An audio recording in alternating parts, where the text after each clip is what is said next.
मैं हूं अमित सिंह आर्य। आप सब मेरे बारे में जानते हो, बीएचयू से यूजी और पीजी मैंने दोनों कंप्लीट किया है और लगातार आपको काउंसलिंग, मेंटरशिप, हर चीज में हम हेल्प कर रहे हैं। पढ़ने लिखने सारी क्लासेस टाइम टेबल से चल रही हैं, आप उसको जरूर फॉलो करिएगा। एक बहुत ही जबरदस्त और इंपॉर्टेंट न्यूज आपके लिए आ रहा है। No normalisation of scores of CUET UG. UG वाले बच्चों को आपको मालूम है डेट शीट जारी कर दिया गया है। डेट शीट वाली वीडियो नहीं देखी है तो जरूर जाकर के देखना।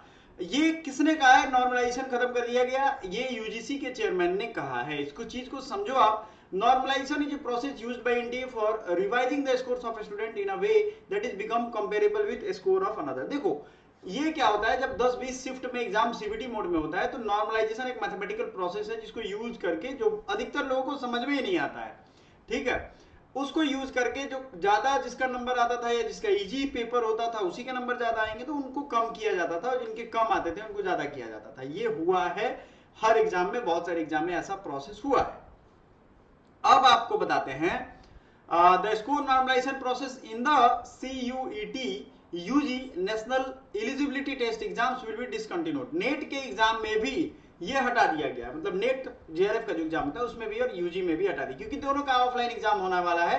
और इस बार जो सीबीटी मोड का एग्जाम है उसका एक अलग लिस्ट दिया गया है और यूजी का जो है, जो कंप्यूटर बेस्ड नहीं होना यानी ऑफलाइन होना है, उसका एक अलग लिस्ट दिया गया है। No normalization of scores will be required this year since both exams will be conducted in a single shift or a subject। खत्म हो गया कहानी। एक शिफ्ट में होगा तो ना वेरिएशन होगा, ना डिफिकल्टी लेवल बढ़ेगा, ना घटेगा, तो ये ठीक हो जाएगा। सबसे बड़ी जो दो न्यूज है आप सबको मैं बता देता हूं। आप सब हमारा एकेडमी पॉइंट एप्लीकेशन अभी के अभी डाउनलोड करो। क्यों भाई? क्योंकि फ्री में मॉक टेस्ट हर वीक में हम 2 मॉक टेस्ट दे रहे हैं। याद रखिएगा, आराम से टेस्ट सेक्शन में जाइए, टेस्ट फ्री मॉक टेस्ट आराम से आप दे सकते हो। समझ में आ रहा है? आराम से लगाना है और पहला मॉक टेस्ट अभी आपको देना है, ये नहीं कि 8वां 9वां 10वां देना। क्लियर? ये चीज आपको देना है। नंबर ऑफ क्वेश्चन आप देख लेना, नंबर ऑफ क्वेश्चन आगे बढ़ घट सकते हैं लेकिन आपको अपने काम से मतलब रखना है। आपको जितने आपके जो भी सब्जेक्ट होंगे उन्हीं पे आपको ध्यान रखना है।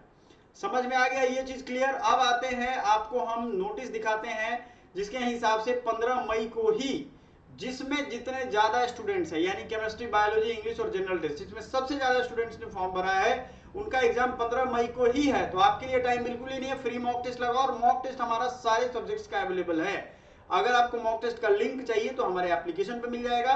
और पर्टिकुलरली भी आपको मॉक देना चाहिए क्योंकि अब यही टाइम है, रिवीजन करो और मॉक टेस्ट लगाओ। कल हम मॉक टेस्ट अपना लॉन्च करेंगे, कल की क्लासेस में आपको सारा डिटेल, सारी चीजें उसमें पता चल जाएंगी। तो चैनल से जुड़े रहिएगा, चैनल को सब्सक्राइब जरूर कर लीजिएगा क्योंकि हाँ, पढ़िए उन्हीं से जिन्होंने खुद रिजल्ट दिया हो, खुद पढ़ाई उन्होंने बहुत अच्छी जगहों से किया हो। So thank you so much, bye for now.